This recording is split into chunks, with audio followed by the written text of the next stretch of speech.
Hi friends, welcome to VAP farm. చూడండి, మనం నిన్నైతే న్యాచురల్గా ఇంట్లో తయారు చేసిన ఫుడ్ ద్వారా వామిటింగ్స్ అయితే కోళ్ళకు పడిపోతున్నాయి. నిన్న ఉదయం మనం ఫుడ్ నిన్న వీడియో చూశారు కదా. నిన్న వీడియోలో చేసినట్టుగా ట్రై చేసి చూడండి.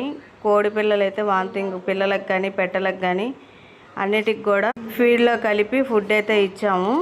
వాటర్లో కానీ ఫీడ్లో కానీ అలా కలుపుకుంటే వామిటింగ్ అయితే పడిపోతాయి అన్నమాట. కొత్తగా చూస్తున్న వాళ్ళు ఎవరైనా ఉంటే మన ఛానల్ని సబ్స్క్రైబ్ చేసుకోండి. Okay, bye friends. మరిన్ని వీడియోస్తో మళ్ళీ కలుద్దాం.